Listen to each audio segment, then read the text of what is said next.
Okay, hello. So it's Wednesday, 9 p.m. in Japan. Let me get started.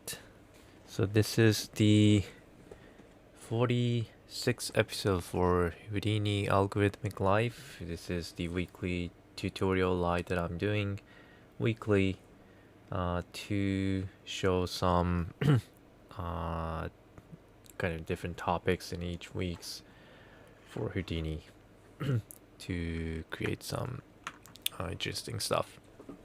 Okay.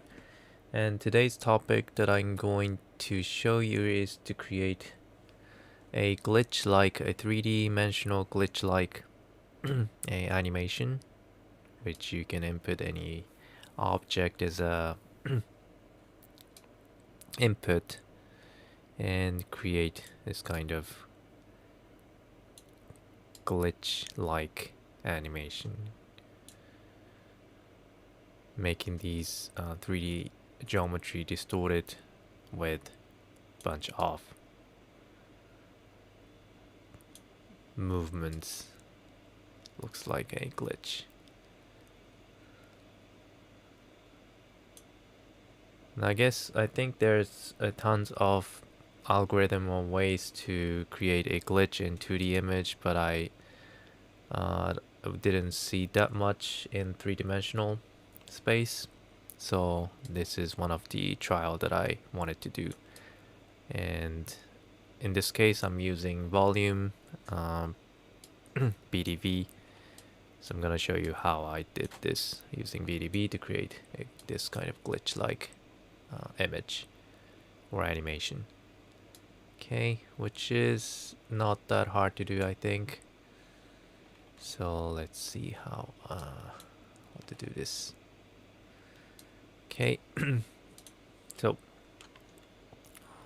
first of all, I think the let me just change the size of the my view on the right top corner. I think it's a bit too big. Let me change this to something like this, and then move this upward a little bit.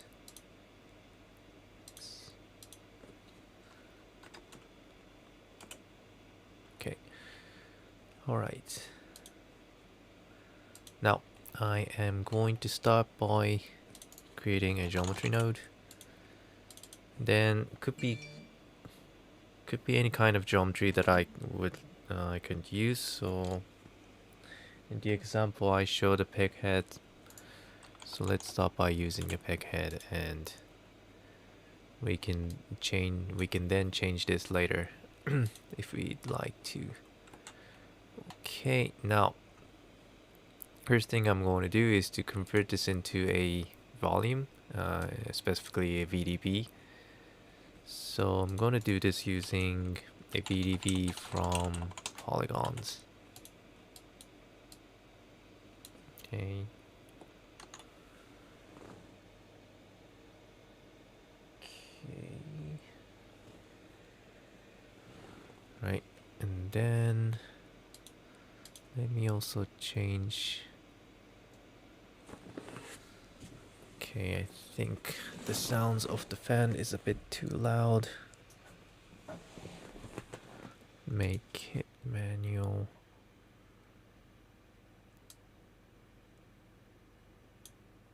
Okay, something like this.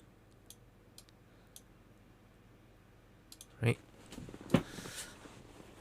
Okay, now first of all, I am going to determine the resolution of this volume by changing this voxel size. So I'm gonna create some parameter for it so that I can change this later on in one place. So I'm going to create a null node. Let's name this controller. Color this out. And let's create a flow parameter called volume res to control the resolution for the volume. Let's set the range from 0.0 to 0.1. Okay, and then Let's set the initial volume value, like resolution value, to like 0.01. Let's copy this one and paste it right here. Okay. So in this case, I do see a little bit of polygon-like shape here. So let's smoothen out a little bit using BDB smooth. Okay. I'll just go with the default value. Looks a bit better. Okay, now the things that I'm going to do is to create or trim out a shape, box shape out of this geometry and offset that trimmed volume to a some direction. Let's say I have a box which penetrates this peg head volume, then I want to use that box to trim out or create a kind of a boolean shape, and use that boolean shape to move this trimmed geometry to a specific direction in with the animation. So in this case, I would like to iteratively move the volume or trim the volume one by one at specific range of frames. So what I'm gonna use is what I'm gonna do is to use the subsolver together with the wrangle or vex to control when to trim, or what to trim, where to trim, and when to move in which direction. And I guess I can start by using some random values to choose which part to trim in which direction to move. Okay, so as a base guide, before we get it into the randomness, I'm going to create a bunch of boxes which penetrate these pighead, and use those boxes as a guide to decide I'm going to use those box to trim out those this pighead volume. Now I'm going to make bunch of boxes, so later on I'm going to randomly pick one of the box out of those collection of boxes, so that the one or the geometry that I'm going to be trimmed out of this pighead will be random. Okay, so in order to do that, I'm going to create a grid of geometry in 3 directions, one in X and one in Y and one in Z direction, and based on the size, a bounding box size of this pighead. Okay, so first of all, I am going to create a, oops, what did I do? Nope.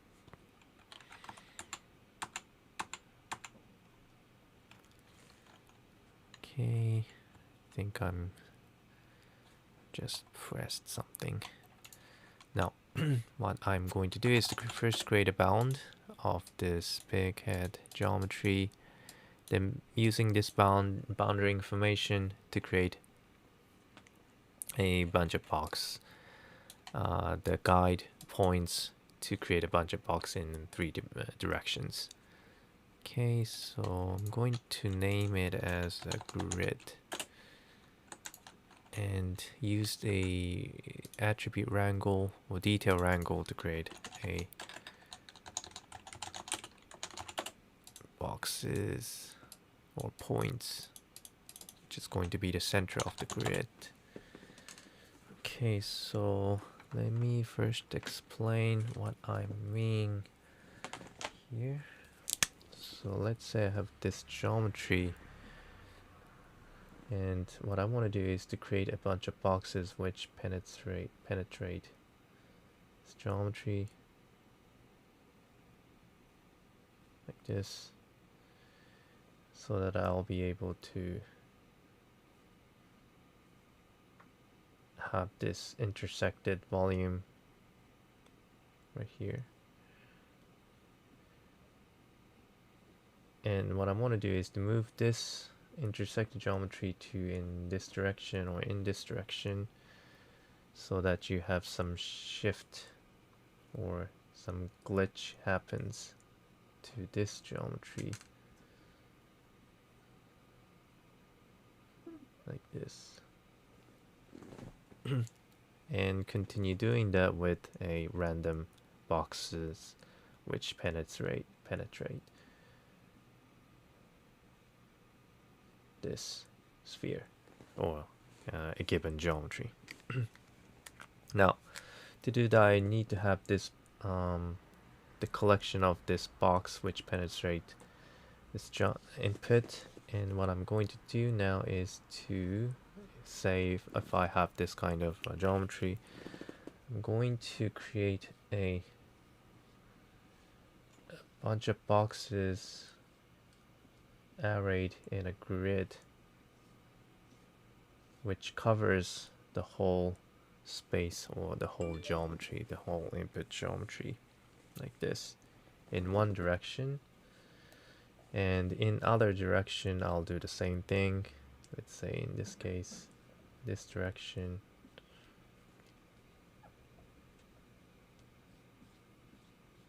I'm going to create a bunch of boxes in this direction, like this. And same for this direction. Okay, so that's the first thing I am going to do now. Alright, so and I'm gonna create a base points information using a attribute wrangle for this purpose. Okay, so first of all, I am going to retrieve the minimum value, minimum position and maximum position of the bounding box using get b box from the second input. And actually, if I'm using this function, I actually don't need to use this bound node after all. Yeah, because I can just get the same values even without the bound by using this vex code. Okay, now I can retrieve the size of this bounding box by creating the subtraction between the maximum and minimum. Right, now I can also set the number of points in x and y and z direction. I guess I can parameterize this for every x, y, and z. Or another way to think is to determine the size of the division first and use that to determine the number of the split. But I'll just go with this way. I'm gonna first decide the number of points in every direction, x, y, and z.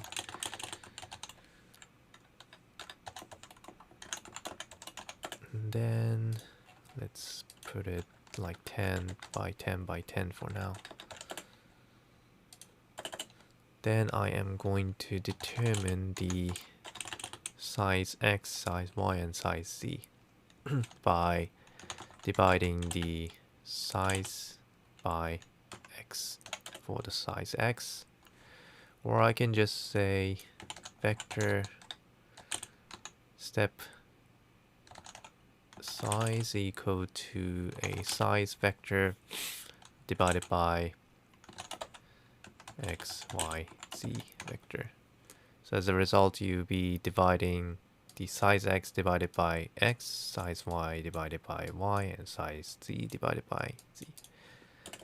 I think. Let's check this out. Step size is equal to step size. Okay, let me also save this so that I don't lose the process. Okay, let's open up the geometry spreadsheet to the detail. Okay, I don't see anything. Okay, I gotta change this to a detail wrangle detail. And then, okay, so I think it's correct. If I change the x to 1, then only the x value will be multiplied by 10, so I think that's correct. Okay, now now that I have a step size for both x, y, and z coordinate, I'm going to create a loop for x number, and also a nested loop for a y. Okay, and I'm first going to create a bunch, the grid of points on x, y plane. So that is going to be, first of all, I'm going to calculate the nx, which is going to be the coordinate for the x, which is going to be, I'm going to use the minimum of the boundary box, so minimum x plus a step size dot x multiplied by 0.5 plus, or I plus 0.5. 0.5 is to offset, and 1 I is coming from here. So I think this can go in after the first loop, and for the y value, can name this ny, and min dot y plus step size dot y, and multiply by n plus 0.5, and this will be the coordinate, the center point of the box, which is within the boundary box. Okay, and I also have to determine the size of the box in z coordinate and y xy coordinate. So first I'm going to create a point at this position, 0, set nx and y and z. Okay, so now I have just created a point collection on x, y plane like this. Now I'm going to use the copy to subnode to copy the box which covers the input geometry like this. So I want to have a bunch of long box, rectangular box, which penetrate this peghead geometry. So to do that, I would need to set some scale value to scale attribute to this points. So set point attrib 0 scale pt, and for the x and y value, it's going to be the same as the step size x and step size y. So step size dot x and step size dot y. Now for the z value, I could make it bigger than the whole size of the boundary box, so I can just say size dot z multiplied by 2 or something. Okay, now let's see if I have the box like this and use the copy to points and see if I can create a bunch of box. Okay, now let me also show the edges. Okay, so this is what's going to happen. I have just copied a box to each of the point, making it as a center, and you have a long length on z direction, but on x and y direction you have a step size which covers the space as a grid, but also covering the pickhead geometry like this. And then later on I'm gonna pick one of the box to create intersections between the chosen box and the picket. Okay, so that's good for the XY direction. And as an additional information to these points, I would also like to set some value here, which is going to be used to determine how much the movement should be done in which direction. Okay, so first of all, I'm going to set the directional information. Okay, so I'm going to create an attribute to this point called direction. And I'm just gonna set it as an integer since there's only like 3 types. One is going in z direction, one is going in y direction, one is going in x direction. And for the xy plane, which should move to the z direction, I'm gonna set the direction to 0 in this case. Or maybe since it's z direction, I'm gonna set it to 2 instead. Okay. Alright. Now, what else? I would also need to set the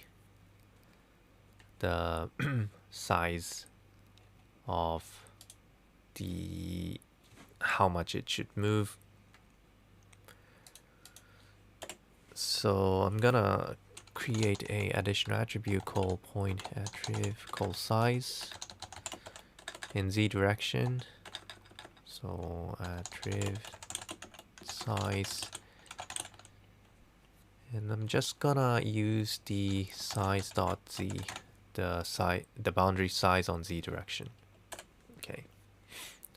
Now let me also set some attribute to store the division size to determine the size of the grid cell. So in this case in z direction, so step size dot z. Okay, so that's one set of code to create a one plane grid. I'm gonna copy this one and create 2 more types of grid in xz direction and yz direction.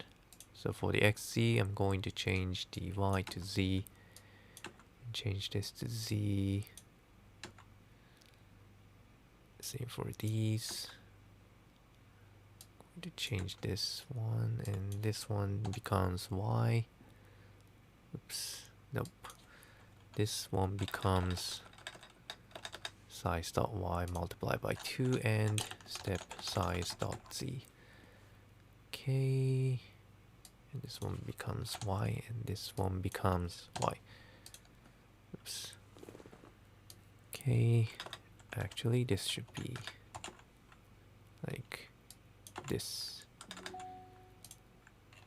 Now I have another grid like this, which should also covers the pickhead with the boxes. Okay, that looks also good. Now,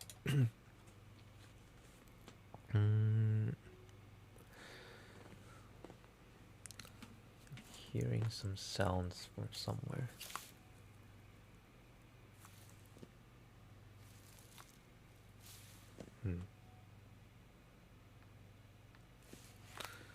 Okay.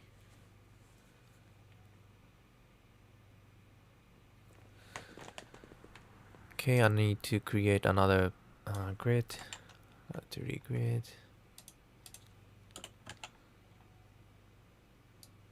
It's going to be YZ, so I'm going to change this to Y.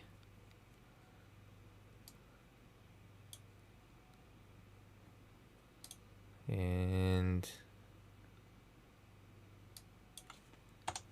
let's change this to y, and this one for the z. Okay, z and y. This one is going to be a size dot x multiplied by 2 step size dot x. Okay, and this is going to be x and x. Okay, now it all covers in three direction like this. Okay, now I think I can go with this. Next thing I would like to do is to choose one of the box, like randomly in each frame or some specific frame, and use that to trim out the volume. Okay. Now, to pick one of the box out of this, I think it's a good idea to make this as a pack previously, so that it will be easier to pick as one set of geometry later on. Okay, now I am ready to go inside the subsolver. So I'm gonna place this volume, VDV volume, in the first input, which I'm going to modify. Then connect this guide box, the box that I'm going to use for the trimming, to the second input of the subsolver, like this. Okay. Okay, I am hearing some musics from somewhere. Not sure where that is. Is it some website that I'm opening?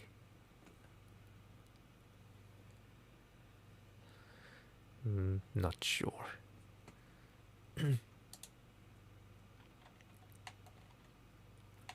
Okay, right. So inside the subsolver, what I'm going to do, first of all, I'm going to choose a random box out of the second input, okay, in each frame. So what I found the easiest is to use, first of all, a sort for the primitive with a random, and for the random seed I'm going to use the frame, get a current frame, so that each frame I'm going to pick each frame, the order of the primitive will be different.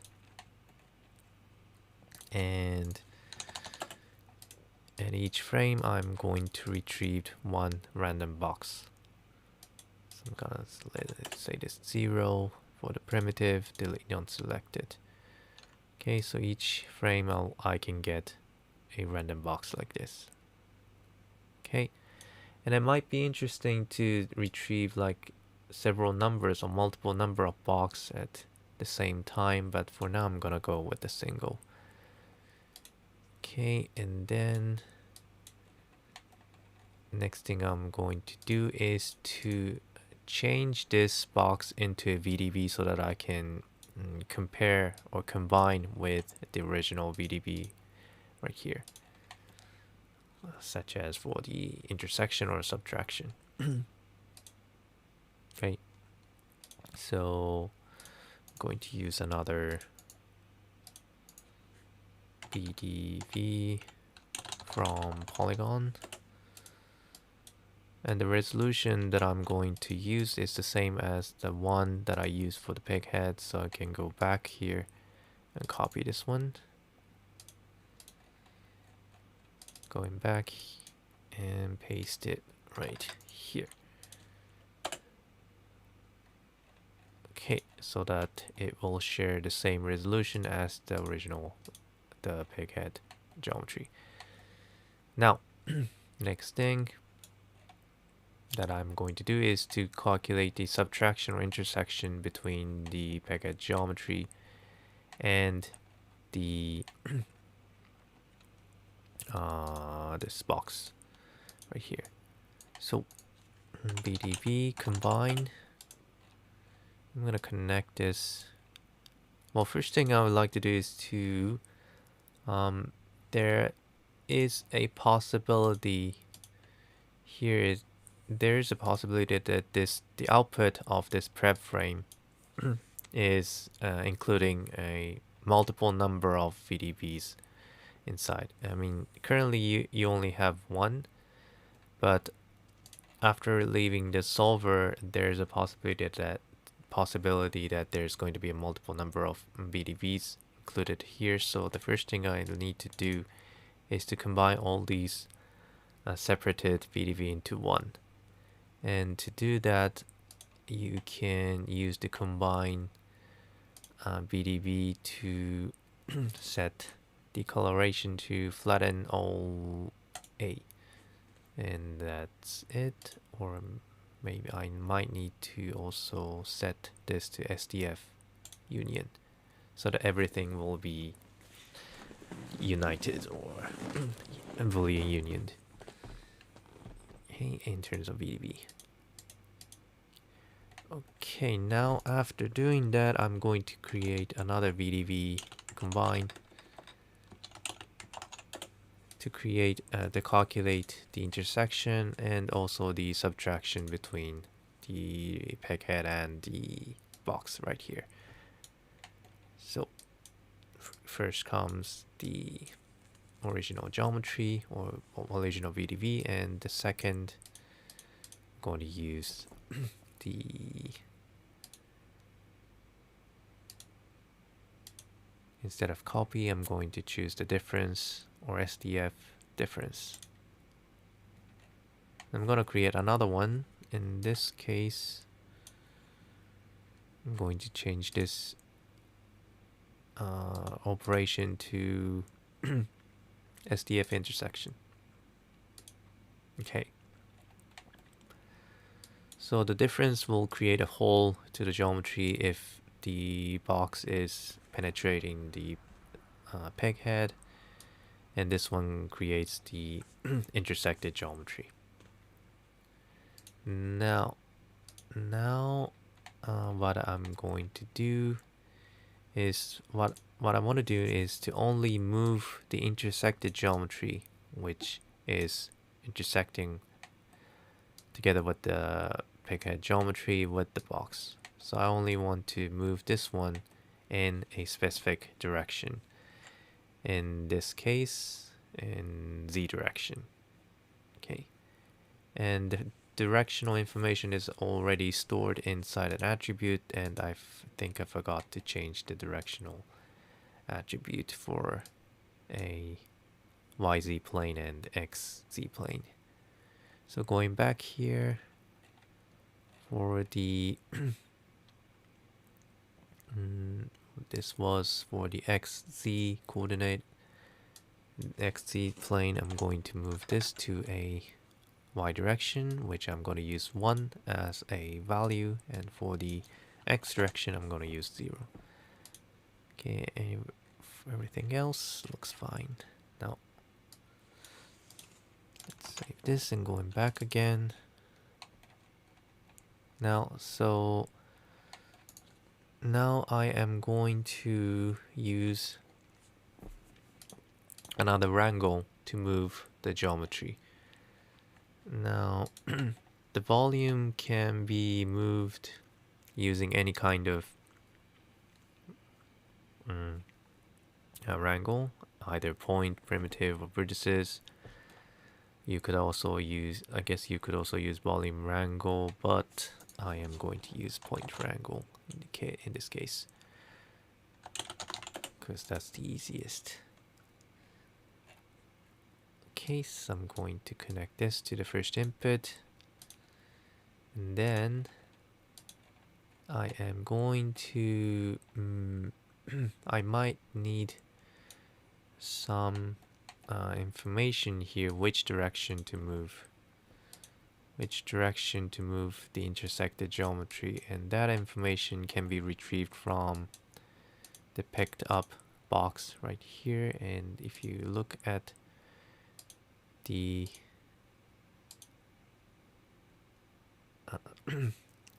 value here, you have this direction attribute as a point attribute, which is called dir, is an integer value, and if it sets 2, then you should move into z direction. Okay, so let's connect this to the second input. Okay, and then I am going to name this move. Okay, all right. Now, since I would like to keep moving the geometry for several frames, I only want to do this actions once in a while, like maybe once in 20 frames or once in 30 frames and so on. And so let's say for the other frames, for other 19 frames, then I only want to move the one that I have picked up here or intersected here. So to do that, I am going to create a group for the specific volume that I want to move. Let's call this moving, and I can set it as a either primitive or points, but I'm going to make it as a point since we're dealing with the point wrangle. Okay, and for this one, for the original geometry, which was made with the Boolean difference or SDF difference, I'm going to, just in case, delete the group call for the moving, which is because I don't want to move this one. So let's make this a point. Okay. I think my PC got a little bit slow, so let me turn on the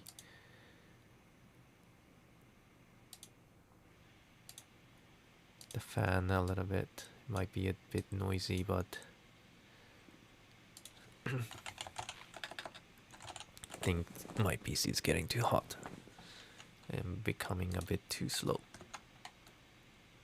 Okay. Now for the point wrangle that I have right here, what I'm going to do is to actually,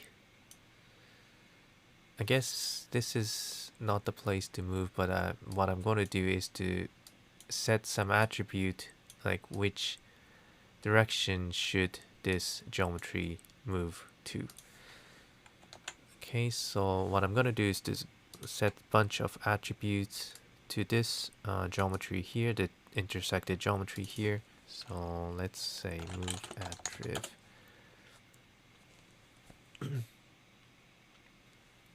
Okay, and then let's try to write this.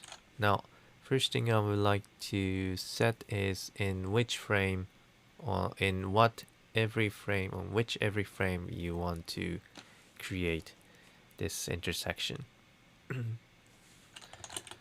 Gonna create a parameter called frame.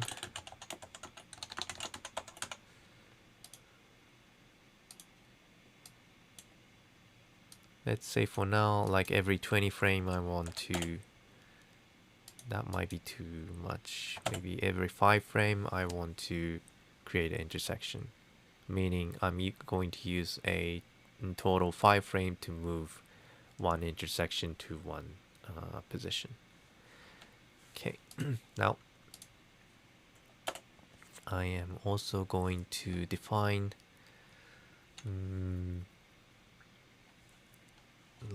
the speed, how much it should move in specific direction.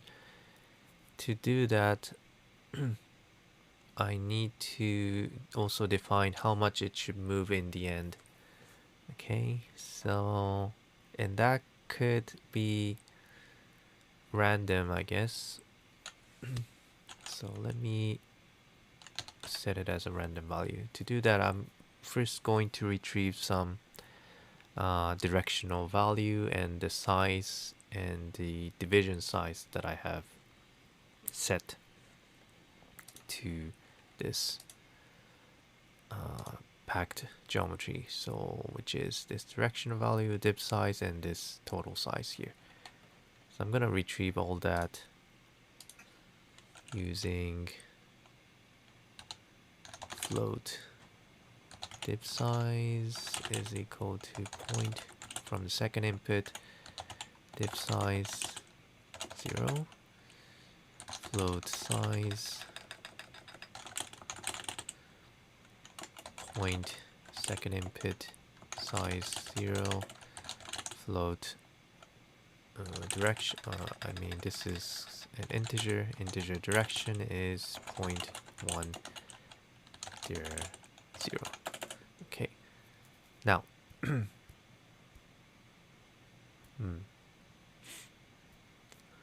what I could do now, based on the directional value, if direction, maybe I can do this later. First of all, let's create some speed value. So f at speed can be created using some relation between those sizes that I've retrieved, such as like dip size is a step size of or the size of each grid, the size of the cell on a 2D plane grid. So I can use this as a guide, maybe multiply by some random value based on the current frame plus some seed value. Well, I can maybe parameterize this.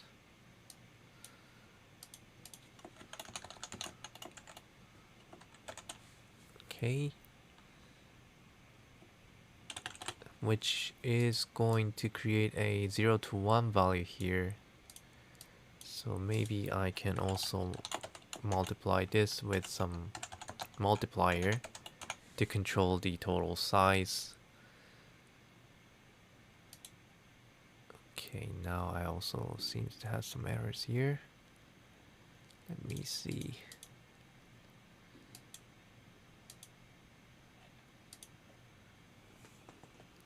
Let me see what it says.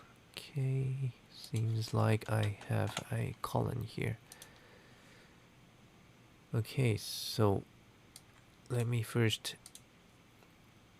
set some C value, could be random. For the mult, I'm gonna set it as 1 for now. So currently the speed is in between 0 to div size, but the speed is going to be used to change the moving step value for each frame. So last of all, I'm going to divide this by a float number of frame, so that this will be the final value for the speed will be a step value for each frame, because the frame is going to be used. The frame is the total number of frames to move one object. Okay, what else?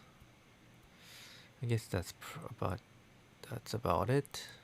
Now, since we have this directional value as well, we could use this speed value to create a vector value, specific vector value, in which direction the geometry should move to. So the final move direction can be, let's initialize with the 0, and based on its directional value, if direction is equal to 0, then this move direction x will going to use a speed. Else if the direction is equal to 1, then move direction dot y speed. Else move direction dot z is equal to speed. Right, now let's have this move direction as an attribute to the point. Okay, let's check this out. Going into the geometry spreadsheet, and for the point I now have this move direction vector attribute, and this is going to be used to determine in which direction the point should move to, or I mean the intersected geometry should move to. Okay. Now what I'm going to do is to merge these together like this. So currently I have two volumes being merged. One is the Boolean difference one, which has a hole because of the interpenetrated box, and one is the intersected geometry, which I'm going to move as a grid. Okay, now in this case, do I have any intersection? Let's see. So this is the volume. This is so this one is not intersected. So let's change this seed a little bit so that the first frame will have some intersections, so that we can see the difference. Okay, so this one seems to have one. Okay, so this is the intersected geometry, and this is the one that has a hole. And what I'm going to do is to pick this one and move it in y direction in this case. And let's see if the correct value has been provided, and I can see that the y value is some values. And I forgot that the things that I have implemented here for the moving value, it only goes to the positive direction, which it's not that interesting, is it? I would also want this one to have a chance to go in negative direction as well. So I guess I need one more random value here to have either positive or negative direction in y. Okay, so let me create another random value, which I'm going to name as rand here, and I'm going to calculate the randomness using the frame plus CHF seed plus some additional constant value. And if it's like less than 0.5, then I'm going to set it as -1.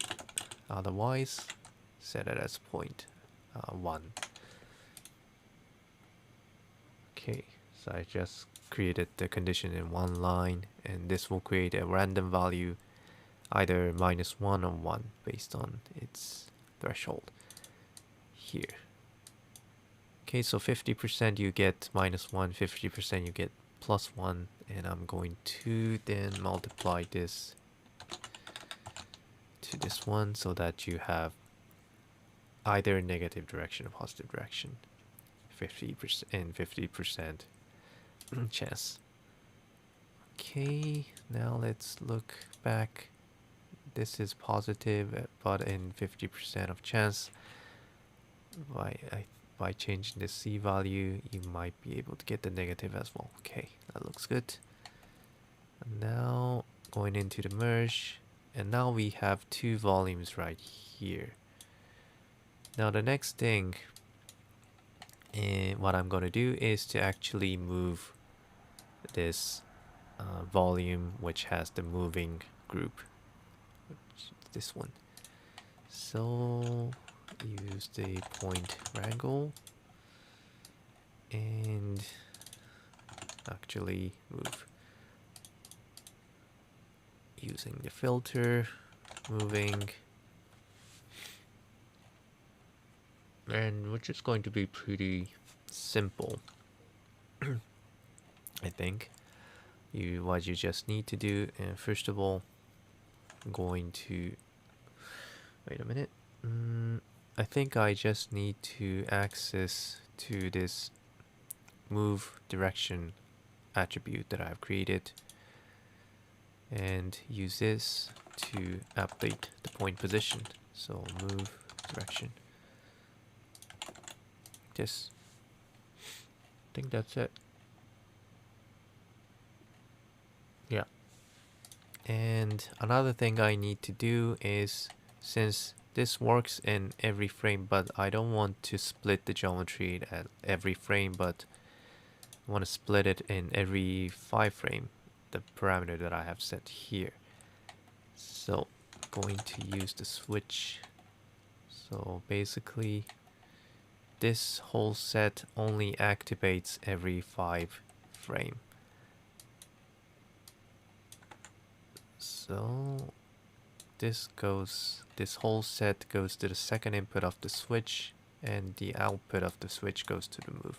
So this move component works every time, but otherwise every 5 frame this one runs once, and in other case nothing happens and just moves the one that has the moving group. Okay, now going back to the switch, I need to set some condition when to change the switch, so which should be related to the frame value right here. I guess this is the time to create this parameter so that I can control it or share the parameter in different places. So I'm going to go back to the controller and name this moving frame. Set the integer range from 0 to say 10 or 20. Okay, and I'm gonna set it as 5 for now. Copy this parameter. Going back, first of all, I'm gonna paste it in here. Now I also would like to set the conditions to the switch, so I'm gonna paste the frame here and also calculate the modulus with a current frame,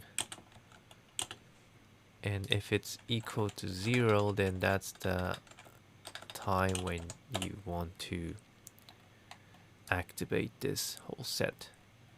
So every 5 frame the switch becomes 1. Like if it becomes 5, it becomes 1, and that's when this one activated. Okay. And for that reason I can start from 0, but I guess that's okay. Okay, so I think everything looks good. I could also make these as a parameter, so let's go back and open up this edit parameter interface and go back inside the solver, and let's drag and drop the one that I would like to parameterize, which is seed. So let's name this and seed,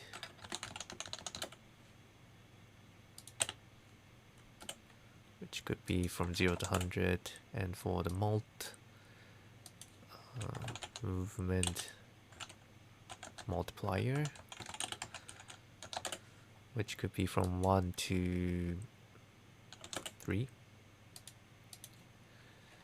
Okay, now let's see what's going to happen here. So if I play it, I can already see that a splition or the intersected volume is moving in specific direction like this in every 5 frame.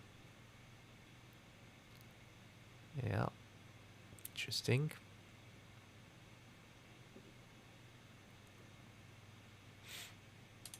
And if I change a parameter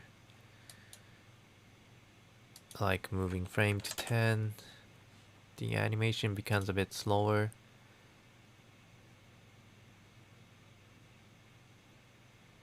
I mean, I can make this real time. Yep. Maybe that's a bit too slow. Let's set it 5. 5 seems like a good number. Maybe for now. Okay. Sometimes it becomes slow. I guess it's due to the resolution. Not sure. Alright, so that's good. That looks already interesting. I might want to select multiple number of random boxes later on, because since currently it only select one box, which makes just a single box movement in each frame, which might be good, but might be a bit too slow to see the whole changes. So I guess I'm gonna change this later. But before doing that, I'm going to finalize the visual. In this case, what I'm going to do now is to, after leaving this solver, you still have these 2 volumes being created. One for the current pighead geometry, and one is the volume that is currently moving.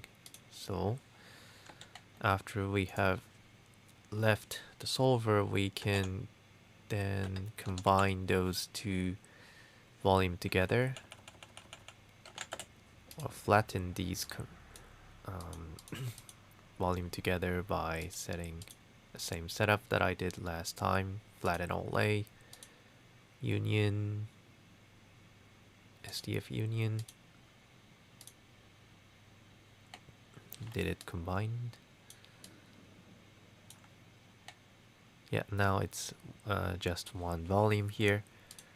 Now I can make, I see a little bit of jaggy information here, right here, the place where I have cut. So maybe I can smooth it out a little bit if you want, using VDB smooth.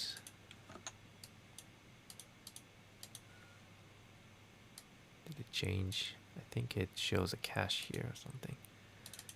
Okay, now it becomes a bit smoother.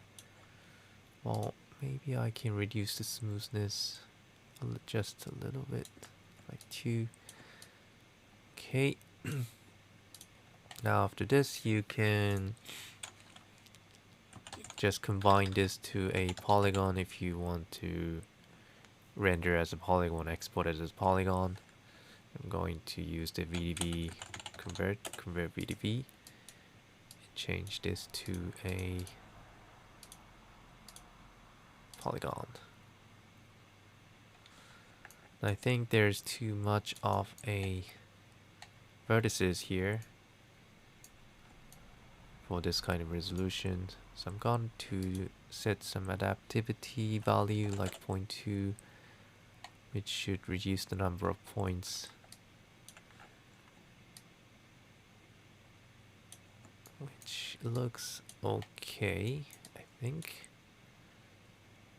Let me go back to 0 and see the differences. If it's 0, you had 200,000 points. If I change this adaptivity to 0.2, then I have like 30,000, so that's good enough. Okay, and that's faster. Now let's also set some color based on the the point normal direction, creating a kind of a fake light information. So point wrangle, just going to calculate the dot product.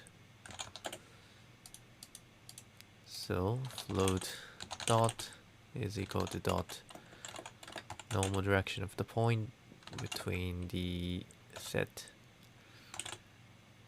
-1, 1, 0, or maybe 1. Okay, and I'm going to set it as a color attribute and use this value to color each point. Set it to ram from attribute and use the color attribute from -1 to 1. And I can just set the color to any color I want. Like, this is interesting. And to say yellow, orange, red. Let's do this. Let's do like this. Okay. Now if I make this smooth shaded, now if it looks a bit too jaggy, set this adaptivity to 0.15. Okay, and then play this.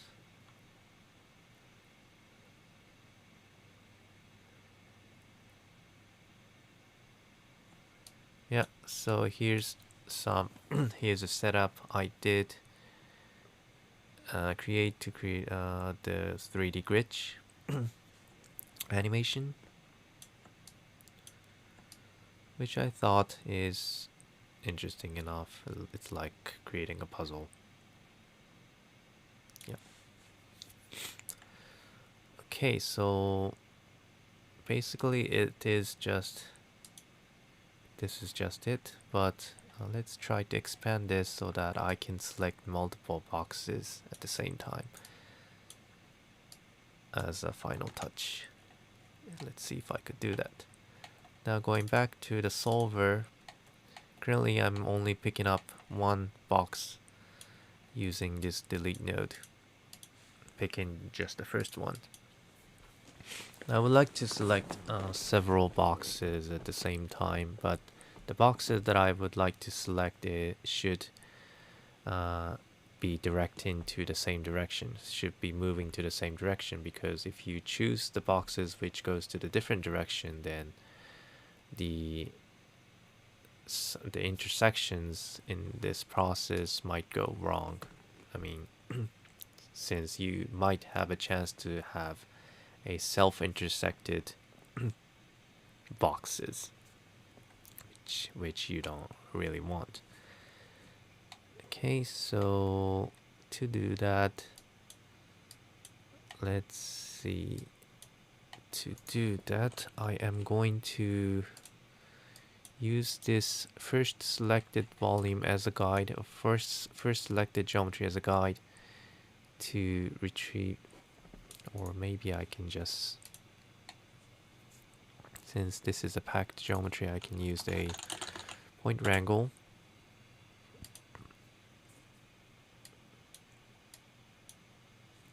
Or could be a detail wrangle. Maybe a detail wrangle might be okay. Okay, and I'm first going to choose like the number of boxes that I want to retrieve. Okay, so it could be random value. So rand based on the frame value plus some seed plus some constant value multiplied by the maximum number of boxes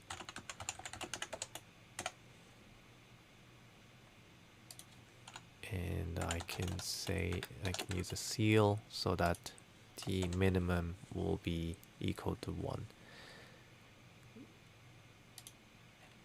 In this case, I think you'll never get a value 0 unless you don't use 0 for the maximum number. So let's say the maximum number of the boxes will be equal to 4 or 5, maybe 4, and see to some values. And then as a result, you should be able to get the number in between 1 to 4 with this calculation. Okay, now I'm going to use the loop.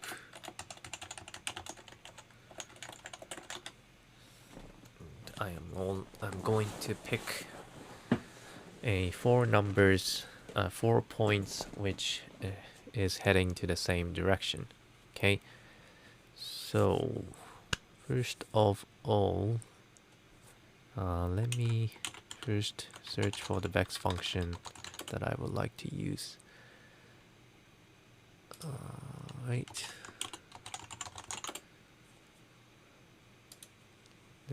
We first go to the Bex functions page, and what was I trying to do? So what I want to do is to find the attribute. Okay, find attribute val. Okay, so I guess I could use this one, or maybe this one. Now, first thing I would like to do is to choose the random direction out of 3. So you have X, Y, or Z direction.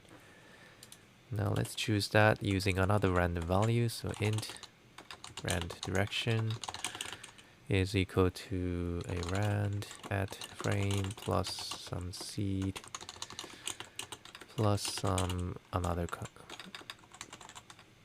constant value.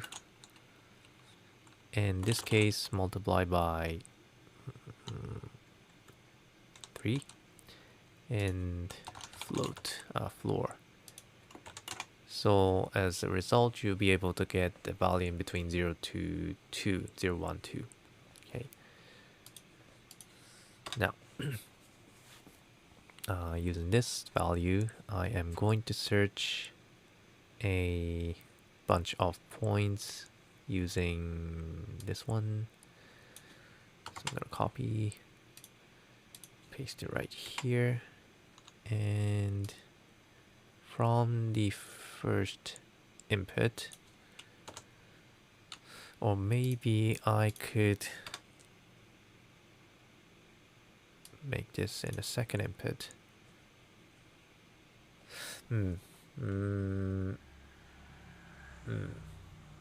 Maybe I should have. Maybe it's better using this as a point wrangle, I guess. Yeah. Okay. Yeah. Let's see if this works. Okay. And so this is at the 0, and attribute class is point, and attribute name is direction. So here, and the value that I want to search for is rand direction. And as a result, I want to retrieve a bunch of point numbers which match with this. Okay. Now, I also would like to randomly sort the point order as well using the sort. So I'm gonna make this sort. I guess use the same random seed as the primitive. Okay. Now what I'm going to do is to just pick the number of points out of this searched points. Maybe I can leave this before the loop. And retrieve a point number out of this PTS with the specific number of iterations, and then if the current point number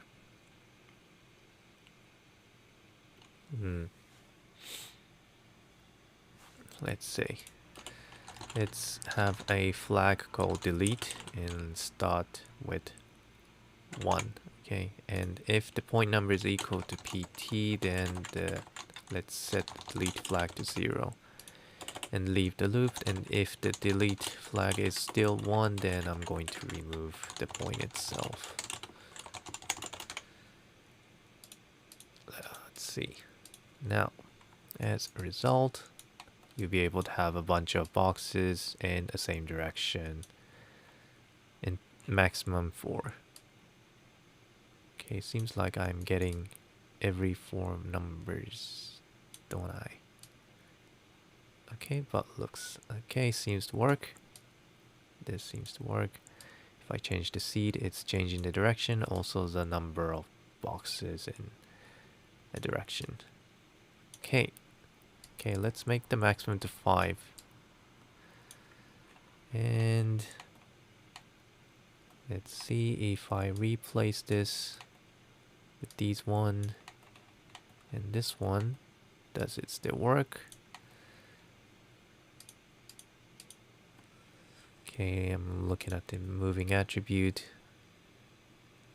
So I'm referring to the size. Okay. I think that's seems okay. It's not a big problem, is it?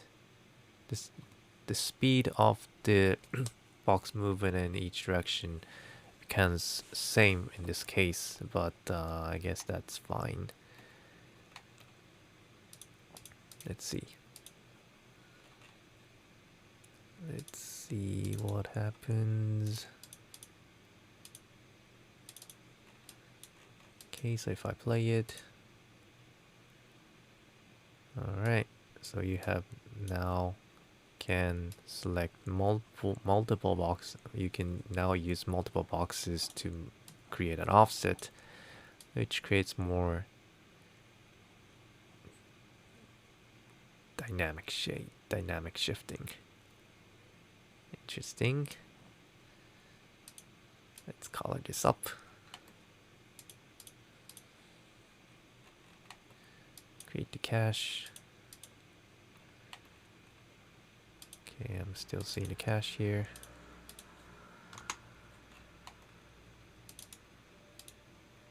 Okay, I am still seeing the cache here. I guess I need to reopen this. Alright, now let me also create a file cache so that I can play it smoothly. I'm gonna save this to disk.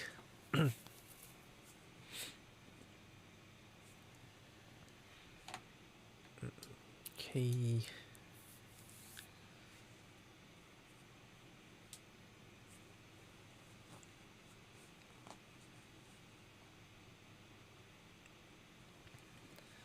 Okay, so after doing this, I'm gonna try out with the other geometry, and if it works, I'm just I think I'm gonna end this session for today.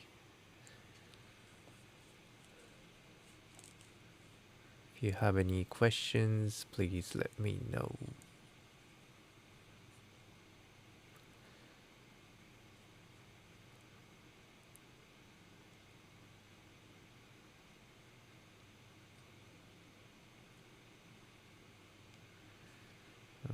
Okay, it's taking a little bit of time here.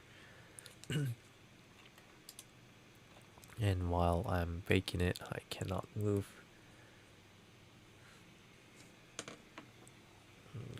Okay.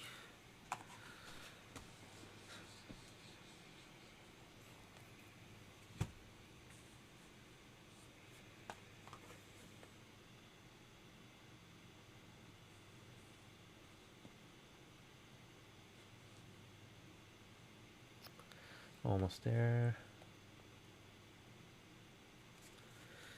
Almost there.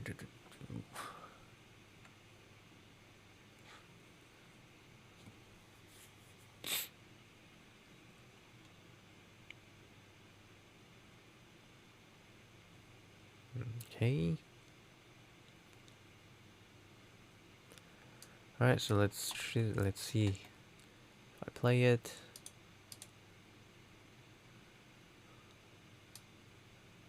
And now I can create this glitchy like geometry.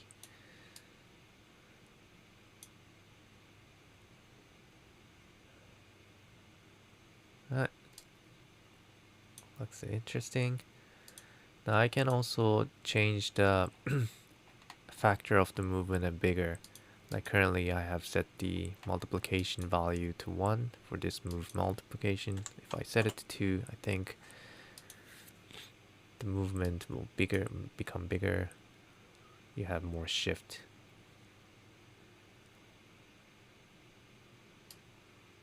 Which might also be really interesting. Okay, that looks good. Now let's change the shape as well. I'm going to create a switch node.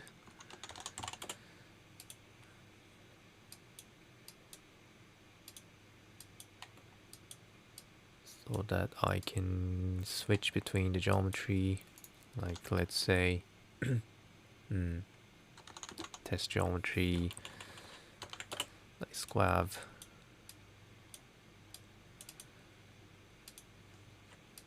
Let's do with this one. If I play it,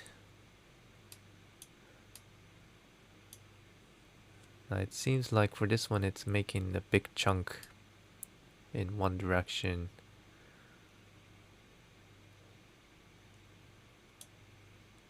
Which is still interesting.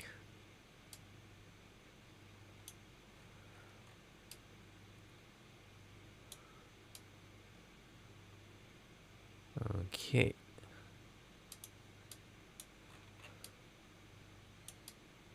Kind of a distorted geometry.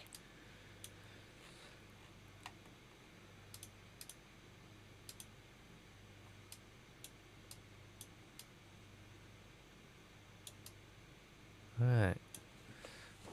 Okay. So I have a question. Is there a way to define color coming from inside the geo? It's interesting.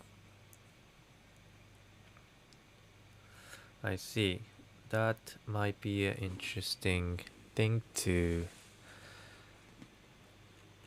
think about. Currently, I'm using a VDB, and when we convert the VDB into polygon, it uses the surface information, so it's a bit hard to transfer the information the inside information into, such as the section of the volume, a section of the surface like this. Let's see if there's a way to do that. So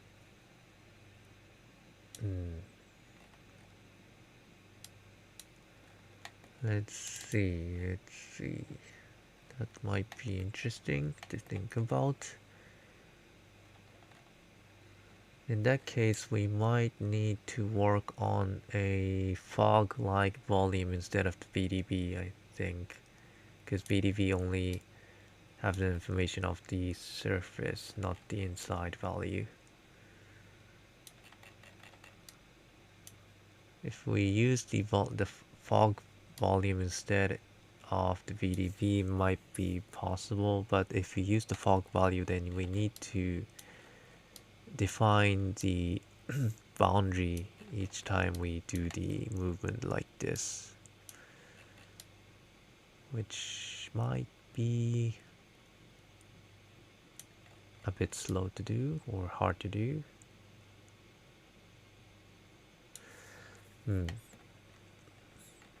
I am not sure if I can replace this with the fog-like volume, but if we could do that, I think you'll be able to retrieve the inner, like the core colors, the color inside the geometry as well. But probably that will make the calculation slower than the one in VDV. Let me see if I can quickly do that or not. I'm just gonna try this out from here. So this part, I guess so it's okay. This part is creating a VDB, but instead, let's say I want to create a fog-like volume using like something like an ice offset.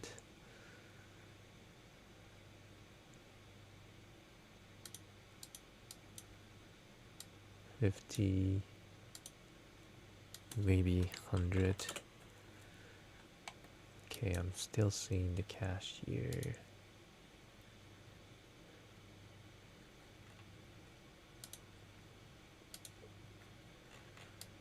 Okay, so let's say, and let's copy this one here, connect it like this one. There's no guarantee that this is going to work. This might not. Okay. And after picking this up, I can do another ISO offset using 100. Okay.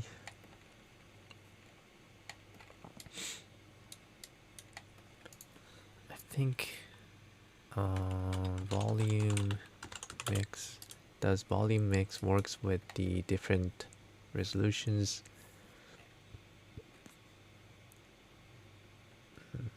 Not sure.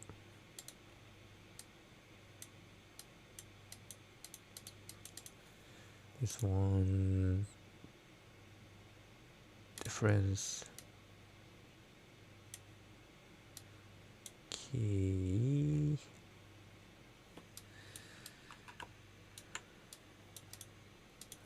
This one intersect doesn't have an intersect, does it?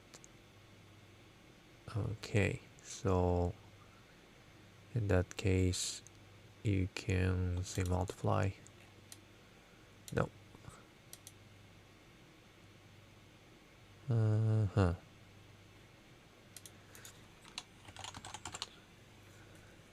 There's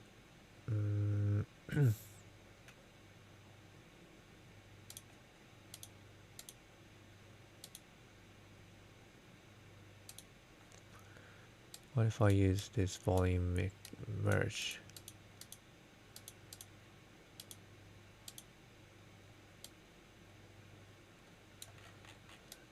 Doesn't seem to create, or minimum.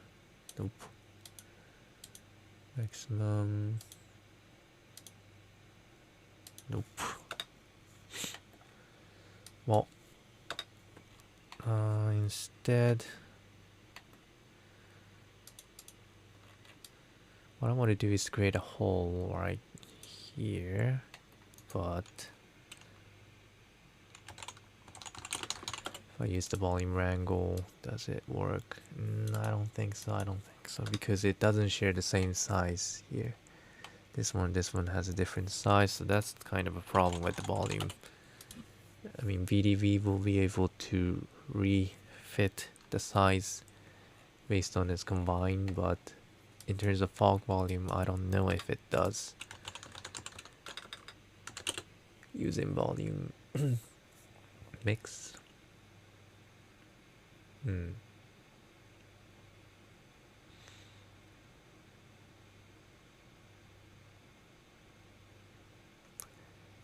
Maybe not. Maybe not.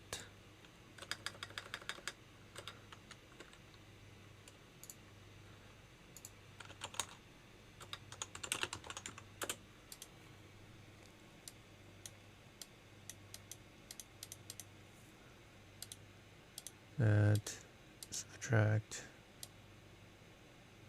Doesn't seem to subtract, does it?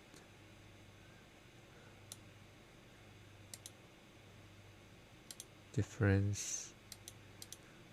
Multiply, divide, invert, clamp.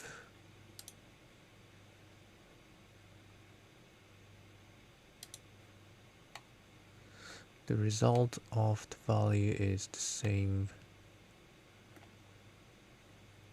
resolution as the original one right here. Okay, but it seems like it also can expand it.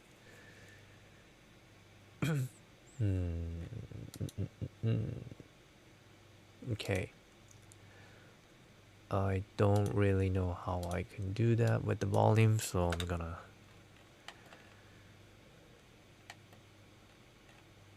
keep these as well. Now, in terms of colors, let me think.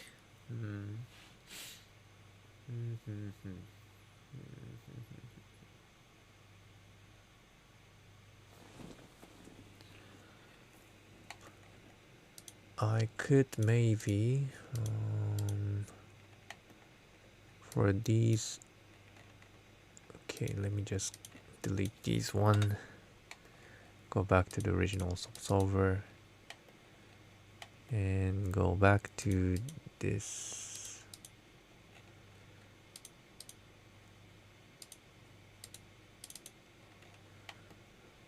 Okay, so I have this one, these boxes. So these are intersected geometries. I'm doing moving, and if I convert these back to a fog from convert SDF to fog,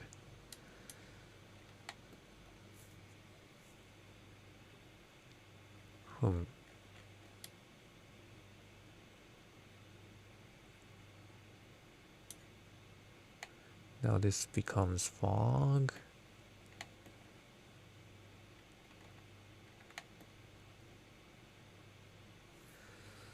Wow. I still have some problem here, does it?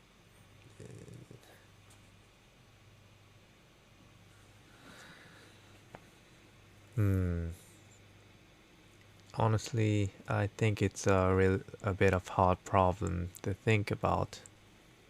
I think I might need to approach in a different way if you want to set the color inside the geometry. I think the key is to use the volume, the fog type volume instead of the VDB. Or totally other approach like only using polygons, Boolean polygons. But that might make a bunch of errors when you do the booleans, because boolean for the polygons is not stable enough in terms compared with the BDB combines. So that might not work as well.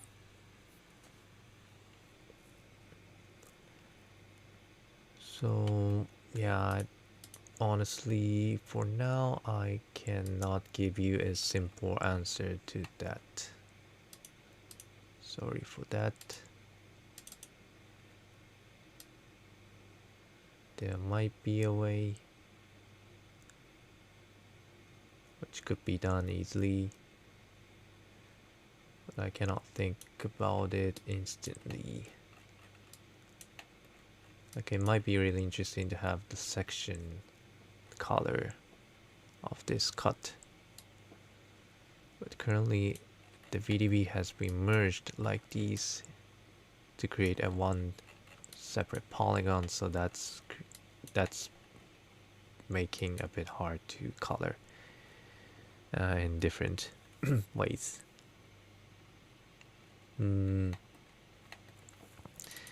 If anybody has some ideas how that could be done, it would be appreciated. Let's say if I don't want to merge these, does this still work? Let's see that. No, it might not. Okay, this didn't work. Just duplicates.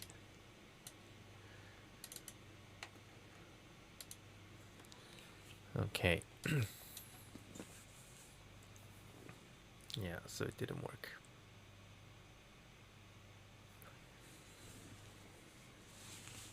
Alright. Well, so I couldn't answer your questions, Fred. But if any other questions, I would like to hear.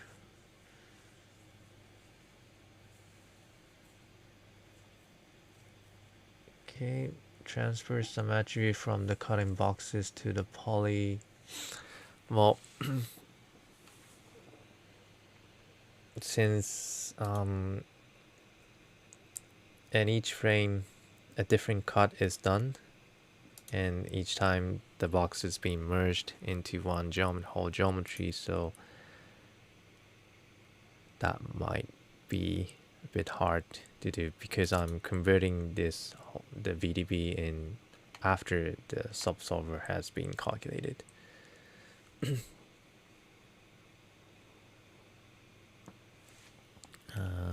Could you create a group that combine all dots from original mesh and compare them with a new mesh by position and repaint? Could you create a group that contains all dots from original mesh and compare them with the new mesh by position and repaint?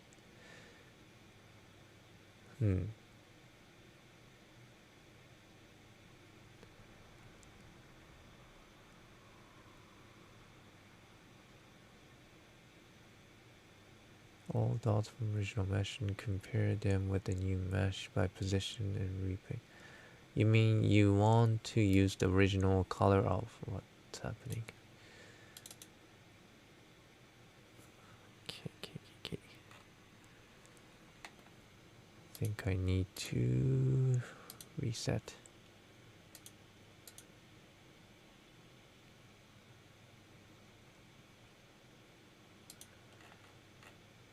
If you mean by if you want to color the same colors to the moved geometry or the changed geometry, in terms of just the surface, that might be possible, but let's see how. In that case, I need to have another like guide information.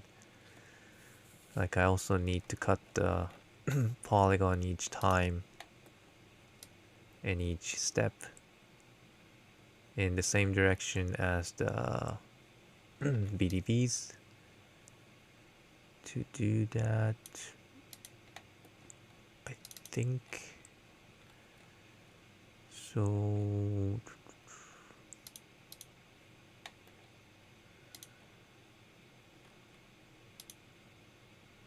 Which might also be really hard to do.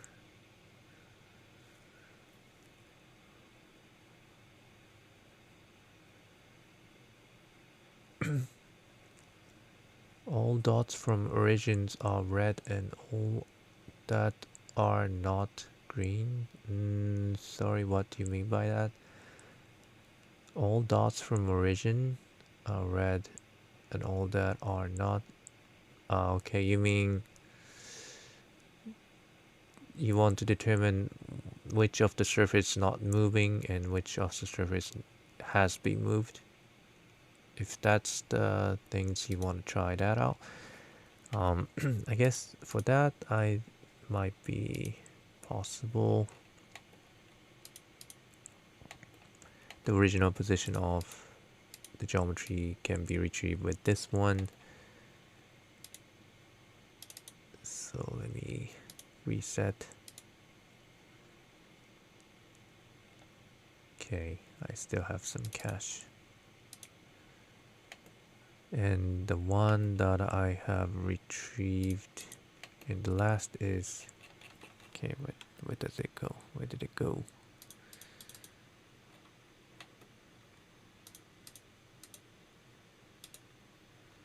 The last result will be this one.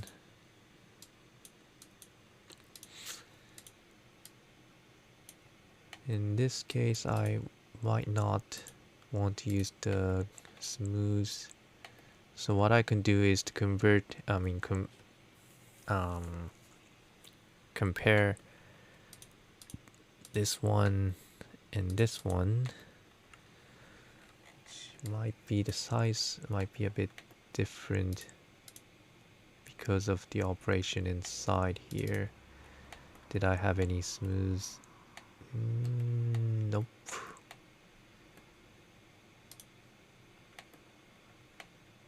But okay, well, I can convert this to a polygon as well, and the point number should be different, but I can do the comparison. Like say I can calculate the minimum distance, for example. Like the projected distance.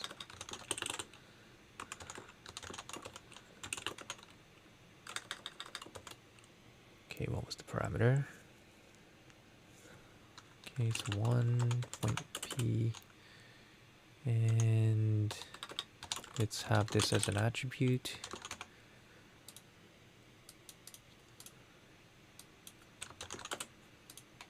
Then I can calculate the maximum distance, set the detail, max distance, maximum. Okay, and if I play it,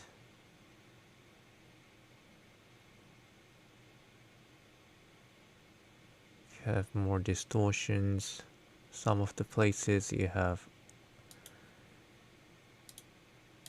a high number of distance here. So based on this one, I could color the points. For example, using ramp from attribute, using distance, and then based on the from 0 to, if it's 0, let's say it's green, and if it's 1, let's say red, and for the maximum I can refer to the detail attribute. Oops.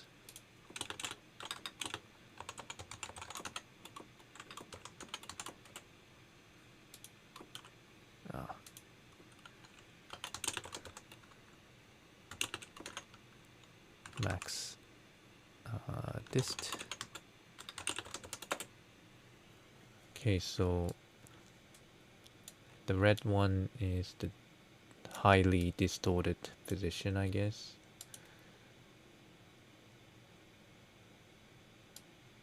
So more far away from the original position, you have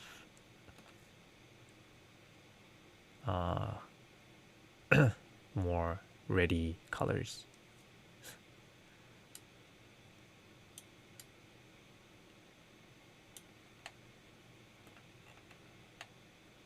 if this makes sense.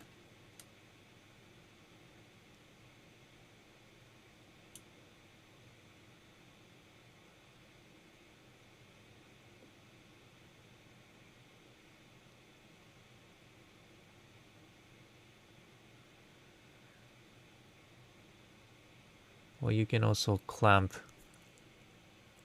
the values so that you have more higher chance to get red. Like you can bring this to the left so that if it's even a little, the distance becomes far, then becomes red. Maybe could make it a bit more gradient, having some in between colors like these.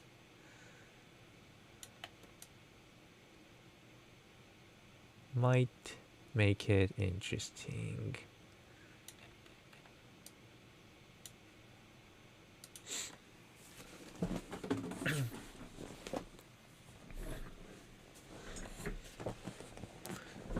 Which means you might be able to retrieve the texture colors as well, I guess. But I am not sure how to sample the texture color, actually. Well, maybe you can sample the UV value and paste it on the point. That might work.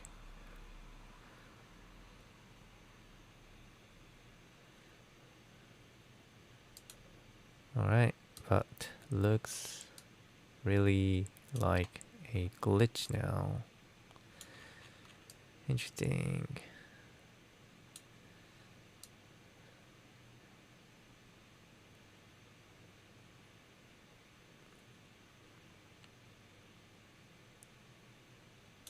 Okay. Any more questions? If not, I would like to end here. I am going to upload the file that I've made, and you can download it from the video description later of this YouTube live stream. And I'm also going to keep the archive of this video so you can watch it later if you're interested.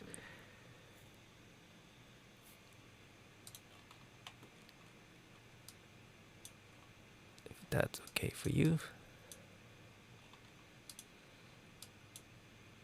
Okay, and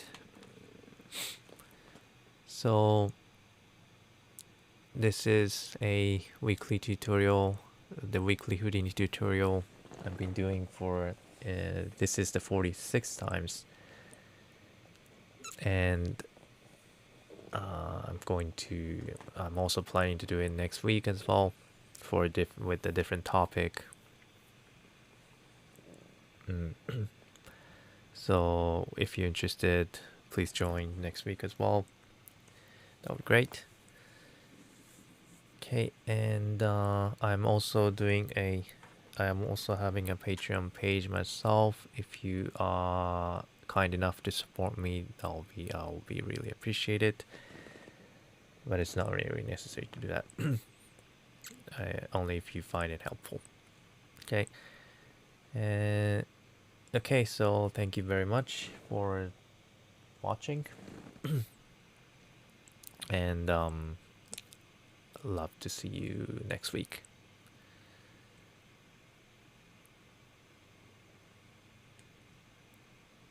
Okay, could you do a tutorial on VDV files and Houdini? Yeah, I would love to. I would love to someday. Yes. I'm also doing a series called Vex for Algorithmic Design to teach you the basics of Vex coding in Houdini, and maybe having VDB as one of the topic might be interesting, but it's a bit hard to control VDB in Vex, honestly, so maybe maybe as a different topic might be better. Okay, So thank you very much, and see you next week. Good night. Have a good rest.